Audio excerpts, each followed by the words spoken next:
In the uncharted expanse of space, where human innovation and alien societies converged, a monumental event was about to unfold. Yura, an ambitious and sharp-witted woman, had achieved what many thought impossible. She had been appointed as the manager of the very first bank in a burgeoning space colony. The institution was not only a financial hub, but also a symbol of humanity's aspirations and determination to create order amidst the cosmos. For Yura, however, this bank was much more than a job. It was her gateway to influence and power. As she stood in her glass-walled office overlooking the colony's central plaza, Yura reflected on the challenges ahead. Unlike humans, the alien residents of the colony had little interest in the concept of banking, let alone savings. They bartered goods and services, rarely accumulating the kind of wealth the bank needed to thrive. Humans, on the other hand, arrived with credits to spend, invest, and save wealth that Yura was determined to harness. The grand opening was meticulously planned. Yura had spared no expense, coordinating holographic displays, music that resonated through the plaza, and even a speech from the colony leader to mark the occasion. Her strategy was clear: make a dazzling first impression that would position the bank as the colony's cornerstone of financial success. As the countdown to the opening ticked away, Yura reviewed her plans one final time, her nerves carefully masked by a veneer of composure. When the ceremonial ribbon was cut, the event unfolded as envisioned. Dignitaries mingled, curious colonists wandered in, and the media documented every moment. But as the initial excitement waned, a worrying reality set in. Hours passed, and while the lobby remained lively, actual clients were few. Of the handful who approached the tellers, most were aliens without significant funds, seeking only to exchange trinkets or inquire about the strange human institution. Yura's staff exchanged uneasy glances, but Yura maintained her composure. She assured them that patience and persistence would pay off. Late in the afternoon, as Yura gazed out her office window, a sleek vehicle approached the bank's entrance. Its chrome finish gleamed under the colony's artificial sunlight, and the insignia on its side signaled prestige and wealth. Yura leaned closer to the glass, her pulse quickening. From the vehicle emerged a tall, broad-shouldered man dressed impeccably in a tailored suit that spoke of Earth's finest designers. His confident stride and commanding presence exuded an air of success. Yura immediately instructed her staff to escort him to her office. The man entered, and the room seemed to shift with his presence. He extended a hand with a charming smile. "Hello, I'm Paul Woods. I own an aerospace manufacturing company on Earth. It's a pleasure to meet you," he said in a deep, resonant voice. Yura felt a momentary jolt. His charisma was magnetic, and even his cologne seemed otherworldly. But she quickly recovered, offering her hand in return. "Welcome, Mr. Woods. I'm Yura, the manager of this establishment. I must say, it's an honor to have you here. You're our very first client." Paul chuckled, his eyes sparkling with amusement. "The first, I suppose that makes me a pioneer of sorts." They sat, and Paul wasted no time outlining his needs. His company, renowned for its advanced aircraft designs, was expanding its operations to cater to interstellar travel. He needed a significant loan to fund research and development. Yura listened intently, impressed by his vision, but acutely aware of the bank's limitations. The sum he requested far exceeded their current reserves. Determined not to reveal her dilemma, Yura steered the conversation towards a more personal tone. She leaned forward slightly, her voice warm and engaging. "Mr. Woods, your achievements are truly remarkable. Expanding into interstellar travel is no small feat. Tell me, what inspired you to pursue this path?" Paul, visibly pleased by her interest, began sharing his journey.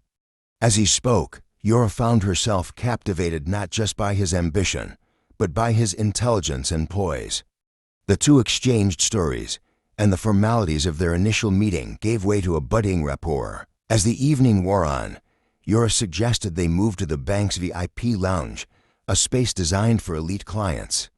The room was a marvel of futuristic design, with walls that displayed serene vistas of Earth and other planets. Paul accepted the invitation, and the two continued their conversation in the lounge, sipping finely crafted cocktails. Despite her growing admiration for Paul, Yora's mind remained focused on the bank's precarious position. Excusing herself momentarily, she retreated to her private quarters to contact the colony leader.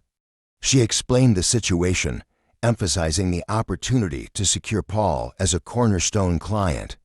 The leader, skeptical but intrigued, agreed to release additional funds on the condition that Yora prove the bank's worth by morning. Returning to the lounge, Yora proposed a unique experience, a simulated tour of the colony's most prestigious zones. Paul agreed, and the two embarked on a journey through immersive holographic environments that showcased the colony's potential. The tour deepened their connection, as Paul shared his vision of humanity's future among the stars and Yora revealed her ambitions for the colony's financial infrastructure. By the time they returned to the bank, the atmosphere between them had shifted. Paul, impressed by Yora's intellect and determination, began to see her as more than a businesswoman. Yora, in turn, felt a growing admiration for Paul's vision and strength. Yet, her primary goal remained clear: securing his trust and investment. As they settled back into the luxurious VIP lounge, Yora's mind raced with possibilities. The room's ambient lighting, designed to evoke the calming hues of Earth's twilight, cast a soft glow around them. Paul reclined in one of the sleek, ergonomic chairs, swirling the remnants of his drink in his glass.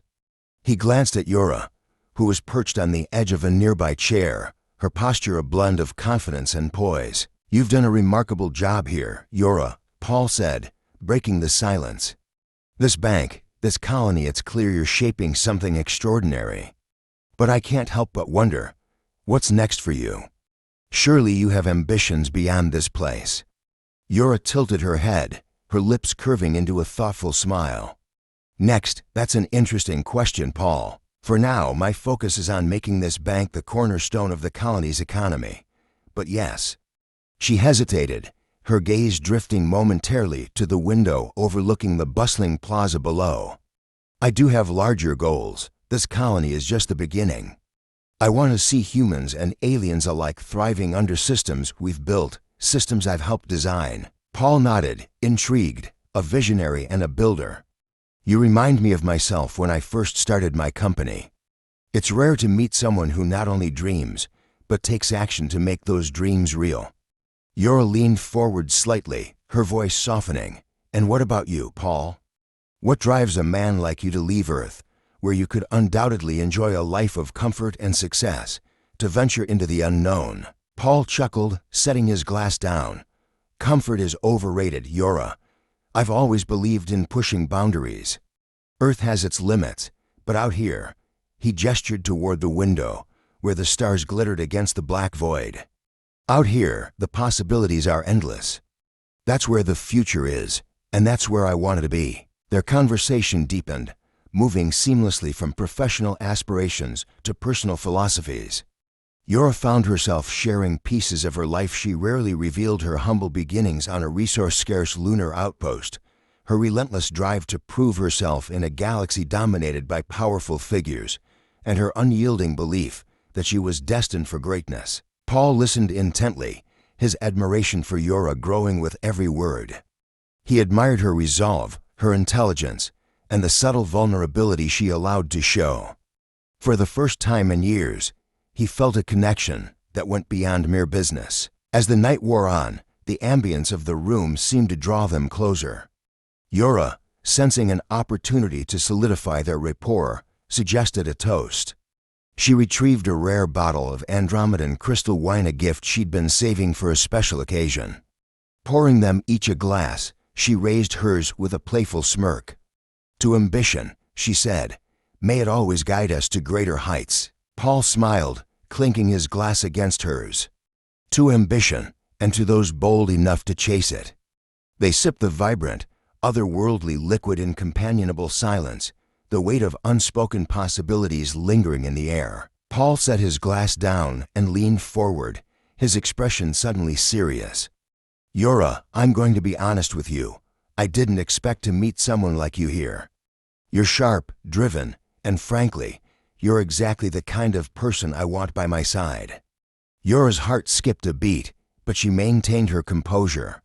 "That's quite the compliment, Paul. But what exactly are you proposing?" "I'm proposing a partnership," Paul said, his gaze unwavering. "Not just in business, but in something bigger. I can see that you have the potential to shape the future of this colony, maybe even others. And I want to be a part of that. Together, we could build something extraordinary." Yora considered his words carefully. The idea of aligning herself with Paul's resources and influence was undeniably appealing, but she couldn't afford to lose sight of her own goals. "That's a tempting offer," she replied, her tone measured, "but partnerships are built on trust. And trust, well, it takes time." Paul's lips twitched into a smile. "Fair enough, I'm willing to earn it." Yora decided to keep Paul engaged for the remainder of the night, ensuring he wouldn't withdraw his interest or his potential investment before the funds from the colony leader were fully secured. She invited him to explore more of the bank's facilities, including a private observatory on the uppermost floor. The observatory was a masterpiece of design, with a domed ceiling made entirely of reinforced glass that offered an unobstructed view of the cosmos. As they stood beneath the stars, Yor felt a rare moment of vulnerability. "Sometimes," she admitted, "I look out at all of this and wonder if we're truly ready for it. Humanity, I mean, we've come so far, but there's still so much we don't understand." Paul stepped closer, his voice gentle. "That's the beauty of it, Yora, the uncertainty. It's what keeps us reaching for more."